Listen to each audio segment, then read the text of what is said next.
आसमान में तारे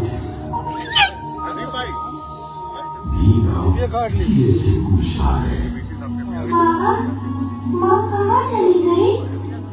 वहीं जहाँ दर्द नहीं हो रहा बेटा। हमारे घर में दर्द क्यों होता है?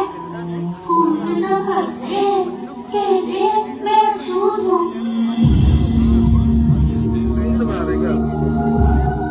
अछूत क्या होता है पापा? राम जी के लिए ये उत्तर आसान नहीं था।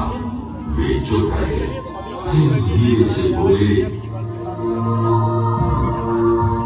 अछूत ये सब दुनिया ने बनाया है, भगवान ने नहीं। लोग मानते हैं कि कुछ लोग छूने से भी अंधे हो जाते हैं, पर याद रखना, गंदगी शरीर नहीं सोच में होती है।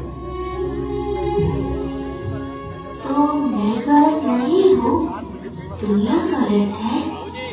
तुम बिल्कुल गलत नहीं। एक दिन तुम भी बताओगे दुनिया को कि इंसान क्या होता है।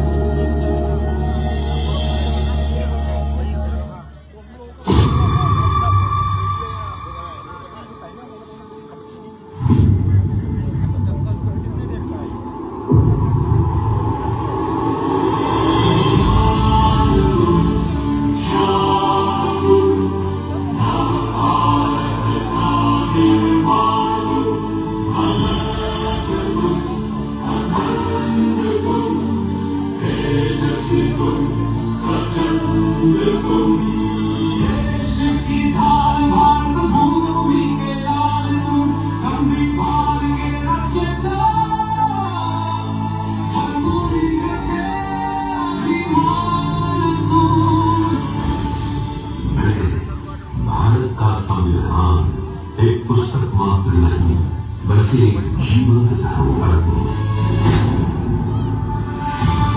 मेरे पन्नों में इस महान राष्ट्र की आत्मा बसती है और मेरी रचना में शामिल है अनगिनत संघर्ष, असंख्य सपने और एक विलक्षण व्यक्ति का तप, डॉक्टर भीमराव रामजी आंबेडकर।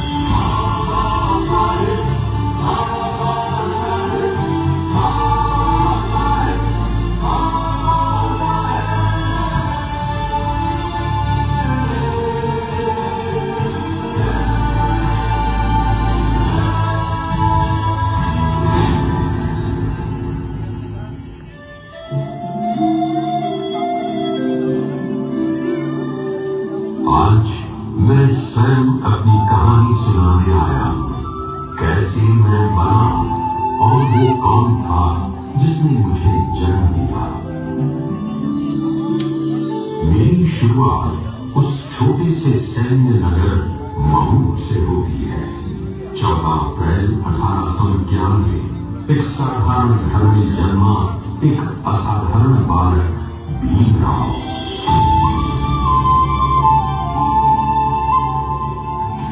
परिस्थितियां कठिन थी, जाति का दंश सर्वव्यापी था, लेकिन उस बालक की आंखों में एक अनोखी चमक थी, ज्ञान की प्यास, आत्मसम्मान की आग।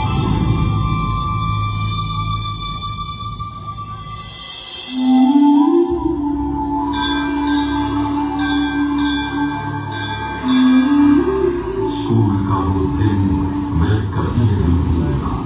भीमराव स्कूल जाते, पर उनकी जगह अलग निर्धारित थी, बेंच पर नहीं, जमीन पर।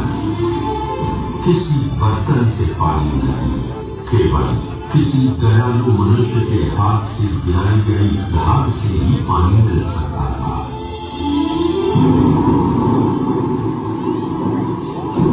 जब बारिश की वजह से स्कूल का सेवक नहीं आया, छोटा भीम प्यासा बैठा रहा। उसकी आंखों में दर्द नहीं, दृढ़ता थी। मैं एक दिन ये दीवारें गिराऊंगा। मैं उन स्मृतियों का साक्षी हूँ, क्योंकि उन्हीं दर्दों ने मुझे आकार देने वाले विचारों को जन्म दिया।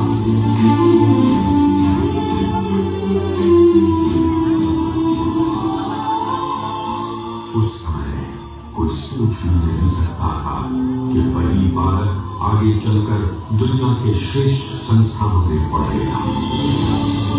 बड़ौदा राज्य की छात्रवृत्ति ने उसे विदेश भेजा, कोलंबिया यूनिवर्सिटी में, जहां ज्ञान की विशाल नदी बहती थी।